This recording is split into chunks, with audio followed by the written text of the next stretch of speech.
नमस्कार। तो आखिरकार हो ही गया। हो ही गया भारत अमेरिका ट्रेड डील, जिसका इंतजार मतलब इतने सालों से था, फाइनली डन है। हाँ। ये कुछ कुछ शेर आया वाली कहानी जैसा हो गया था। इतनी बार खबरें आईं, इतनी अटकलें लगीं कि जब डील असल में हुई तो लगा अच्छा इस बार सच में हो गई। हाँ हाँ बिल्कुल। सोशल मीडिया पर तो लोग मीम्स बना रहे थे कि ये डील और उनकी जिम मेंबरशिप दोनों का हाल एक जैसा है। मतलब बस बातें ही होती हैं, नतीजा कुछ नहीं निकलता। खैर, इस बार नतीजा निकला है। और नतीजा भी क्या निकला है, तो आज हमारा मिशन सिर्फ ये बताना नहीं है कि डील हो गई है, हम इसका पूरा पोस्टमार्टम करेंगे। डील में क्या अच्छा है, क्या बुरा है, और सबसे जरूरी पर्दे के पीछे क्या हुआ है। भारत को क्या मिला, भारत ने क्या दिया, और क्या ये वाकई एक डील है या कुछ और इन्हीं सब गुत्थियों को सुलझाने की कोशिश करेंगे, क्योंकि जो ऊपर से दिख रहा है, कहानी उससे कई कई ज्यादा गहरी है। चलिए तो कहानी की शुरुआत करते हैं इसके ऐलान के तरीके से। ये किसी प्रेस कॉन्फ्रेंस में नहीं हुआ, बल्कि इसका एक पूरा बिल्डअप था। हाँ, एक ड्रामा था पूरा। मतलब ये किसी ट्रेड डील की घोषणा से ज्यादा किसी फिल्म का ट्रेलर लॉन्च लग रहा था। पहले टीजर आया, फिर पोस्टर, फिर मेन ट्रेलर। सही कहा, ये पूरा सीक्वेंस बहुत दिलचस्प था।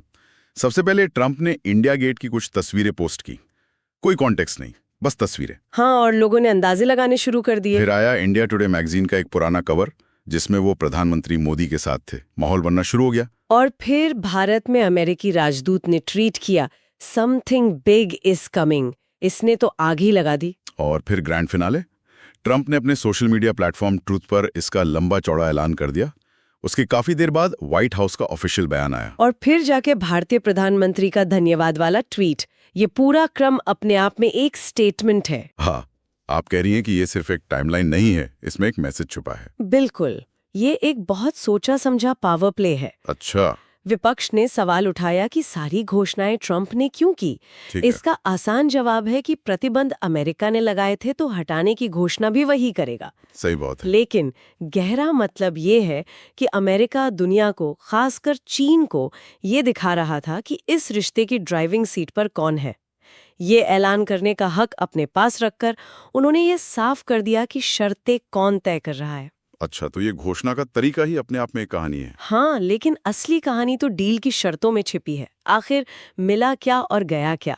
चलिए सबसे बड़े पॉइंट्स पर आते हैं। ठीक है। पहली और सबसे बड़ी खबर, भारत पर जो 50% का भारी भरकम टैरिफ लगा था, वो अब घटकर 18% हो गया है। हाँ, और इस 50% के गणित को समझना जरूरी है। ये एक सिंगल टैरिफ नहीं था। अच्छा, इसमें 25% था रेसिप्रोकल टैरिफ, मतलब जैसे को तैसा वाला टैक्स, और बाकी का 25% था एक प्यूनिटिव टैरिफ, यानी सजा के तौर पर लगाया गया टैक्स। और ये सजा रूस से तेल खरीदने की वजह से लगी थी। बिल्कुल।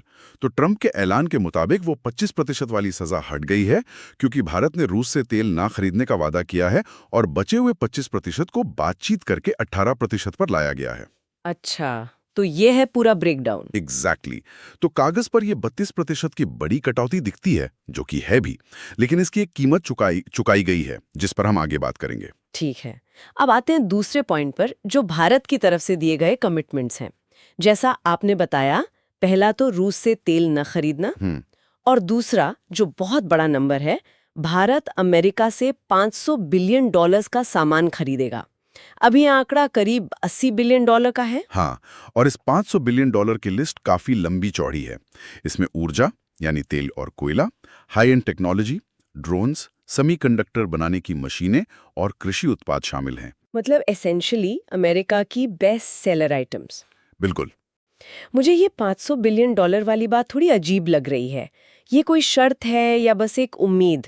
क्योंकि बिना किसी टाइमलाइन के तो ये वादा खोखला लगता है।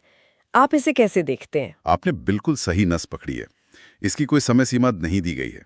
क्या ये अगले 2 साल में होगा या 2030 तक? कुछ नहीं पता। ये अस्पष्टता जानबूझकर रखी जाती है। ये एक डील से ज्यादा एक स्टेटमेंट ऑफ इंटेंट है, एक राजनीतिक वादा। अच्छा। अमेरिका इसके आधार पर भविष्य में भारत पर दबाव बना सकता है कि देखिए, आपने वादा किया था, अब खरीदारी तेज कीजिए। ये एक लीगल बाइंडिंग से ज्यादा एक पॉलिटिकल टूल है। समझ गई। अब आते हैं तीसरे और शायद सबसे चौंकाने वाले पॉइंट पर। हाँ। अमेरिकी सामान भारत में 0% टैरिफ पर बिकेंगे। एक मिनट, ये तो सुनने में ही बहुत एक तरफा लग रहा है। हमारे सामान पर 18% टैक्स और उनके सामान पर 0। इसे कोई भी सरकार कैसे सही ठहराएगी? यहीं पर इस डील का असली चरित्र सामने आता है। ये बराबरी वालों का सौदा नहीं है। ये दिखाता है कि अमेरिका अब ट्रेड को एक हथियार की तरह इस्तेमाल कर रहा है। मतलब शर्तें इस बात पर तय नहीं हो रही कि क्या फेयर है, बल्कि इस पर तय हो रही हैं कि किसे डील की जरूरत ज्यादा है। और इस केस में अमेरिका ने यह साफ कर दिया कि 50% टैरिफ की मार झेल रही भारतीय अर्थव्यवस्था को इस डील की जरूरत कहीं ज्यादा थी। मतलब ये एक तरह से टेक इट और लीव इट वाली स्थिति थी कि या तो ये शर्तें मानो या 50% टैरिफ के साथ अपनी इकोनॉमी को मुश्किल में डालते रहो। बहुत हद तक।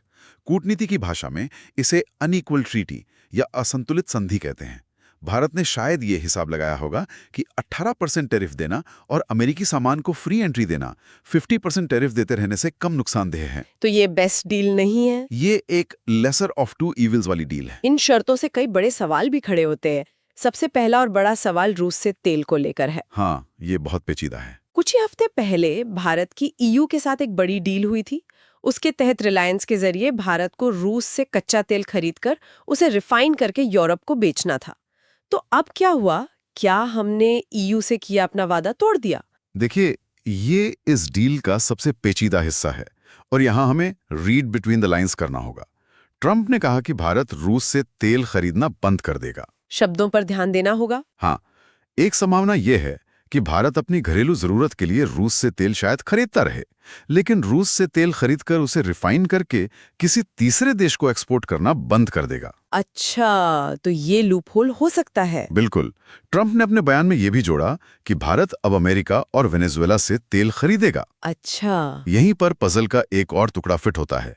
वेनेजुएला का क्रूड ऑयल बहुत भारी होता है, जिससे रिफाइन करने की क्षमता भारत की रिफाइनरीज, खासकर रिलायंस के पास है। तो हो सकता है कि भारत अब वेनेजुएला से तेल खरीदकर उसे रिफाइन करके यूरोप को बेचे।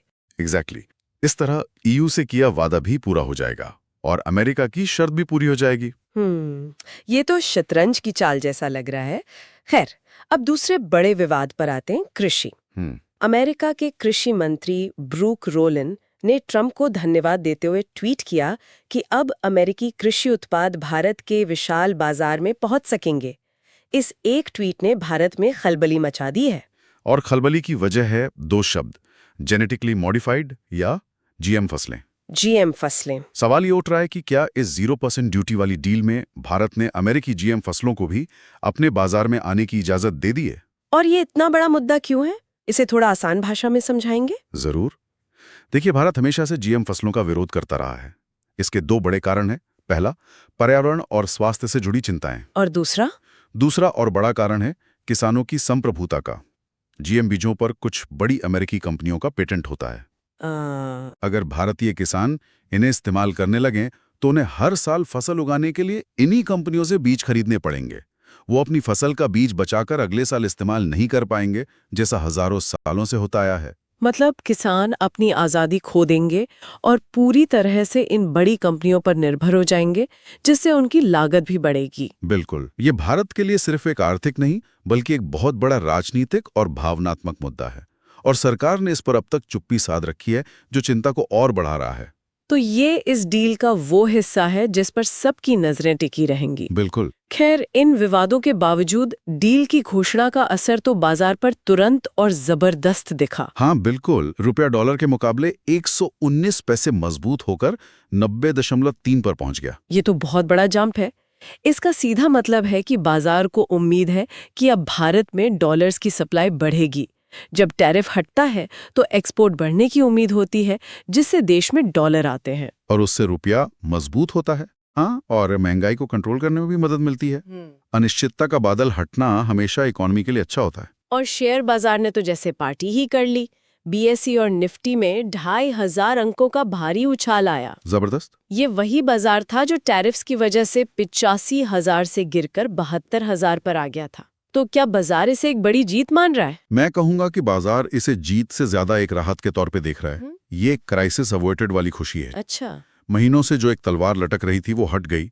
हालांकि कुछ एक्सपर्ट्स का ये भी मानना है कि अगर टैरिफ 18% की जगह 10-12% के आसपास होता तो सेंसेक्स शायद 90,000 का आंकड़ा भी पार कर जाता। तो बाजार खुश है, पर शायद और ज्यादा की उम्मीद कर रहा था। हाँ, कुछ ऐसा ही। और राजनीतिक गलियारों का क्या हाल है?